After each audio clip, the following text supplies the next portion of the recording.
by many standards, 2024 was a tough year.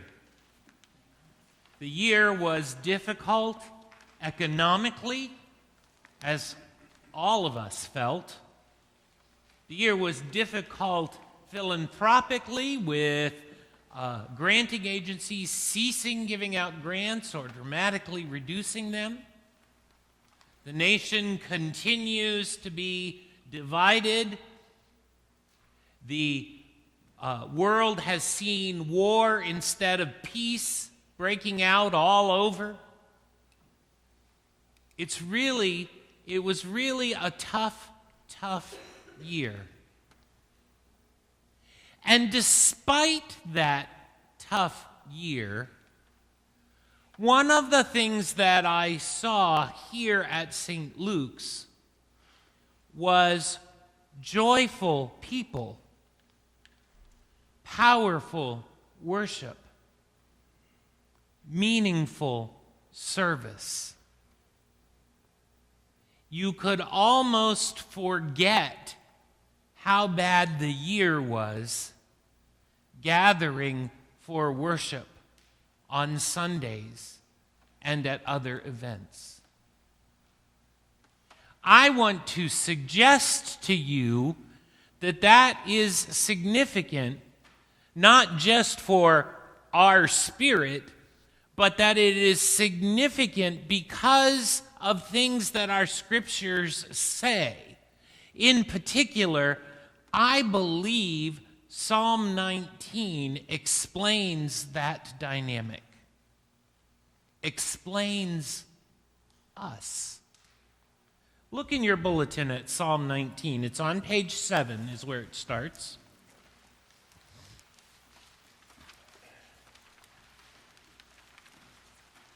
For many years, scholars believed that the first part of the psalm was originally one psalm, and the second part was another psalm, and the prayer at the end was another psalm.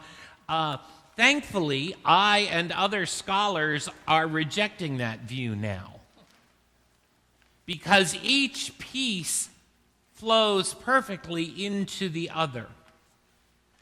So the first part of the psalm, those first 6 verses, they actually say that creation itself has this celebratory, mystical voice that is not heard, a voice that is silence. Although they have no words or language, says verse 3, and their voices are not heard, their sound has gone out into all lands, and their message to the ends of the world. There is this rejoicing that is a part of creation, rejoicing in God. At the mystical level, creation sings God's praises and proclaims God's glory. And in 5 and 6, I love that, right? In the deep, he has set a pavilion for the sun that comes forth out of its bridegroom like a bride out of his chamber. Or a groom out of his chamber. Very proud, very excited. I love imagining the sun being joyful and excited and proud as it traverses the skies. What a wonderful image. What a wonderful image. But what the psalm goes on to tell us is that the ways of God vibrate to that glorious sound. The ways of God. Remember that one interpretation of the word Torah is way.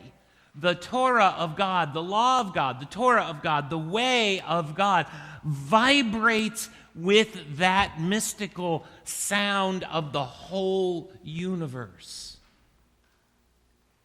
And when we engage the way of God, we do too.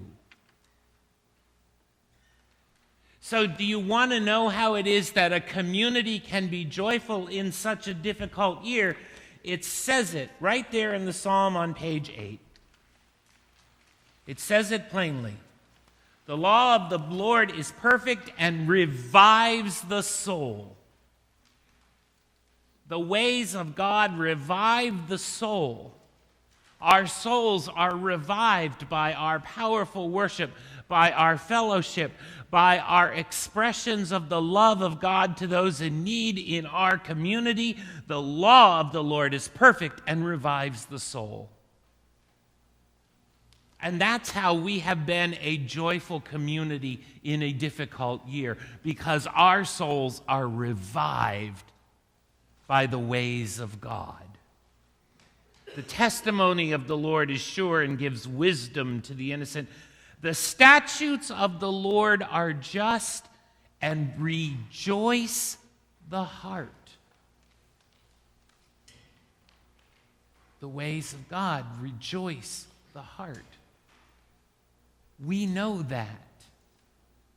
We know that. In the midst of a difficult 2024, we gathered in this place and rejoiced, because the statutes of the Lord rejoice the heart. The commandment of the Lord is clear and gives light to the eyes. Our eyes, your eyes, I see it. I go over here and I sit down after communion and I pray and I look at you and I listen to you. And your eyes sparkle. Your eyes sparkle, and so does your voice. So does your voice. The commandment of the Lord is clear and gives light to the eyes. The fear is respect. Right? It's an old way of saying respect. The respect of the Lord is clean and endures forever. The judgments of the Lord are true and righteous altogether. More desired are they than gold, more than much fine gold, sweeter far than honey in the comb.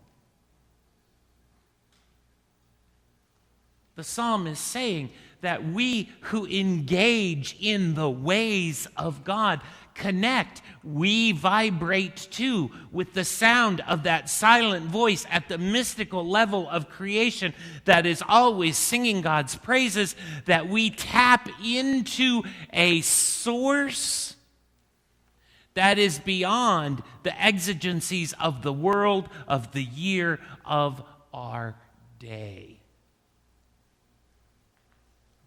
And that is how we gathered as a joyful community in the midst of a very hard year.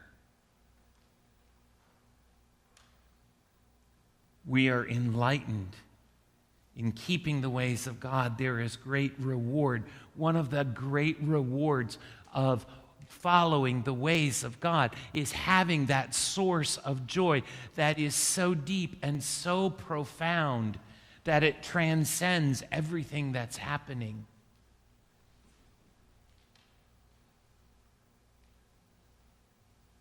The psalm tells us where our joy came from last year and where that joy still comes from this year and will continue to come from, and has come from the same place for all 183, 83 years of this parish. This parish has faced many a hard time, from the malaria outbreaks of our earliest years to COVID most recently.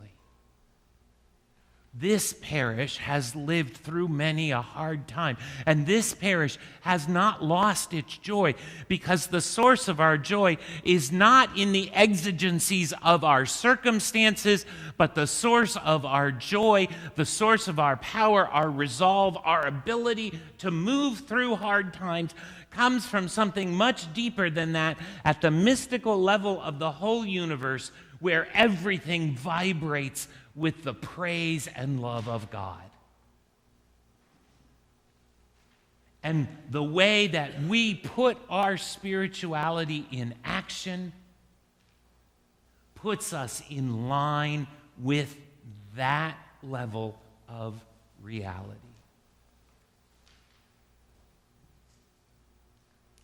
It's why the Nehemiah reading ends, "The joy of the Lord is your strength." Because the joy of the Lord really is your strength. It truly is. And as we have always done here at St. Luke's since 1837, we will continue to do. Walk in the ways of the Lord, be renewed by the Spirit of the Lord, and continually know that the joy of the Lord is our strength.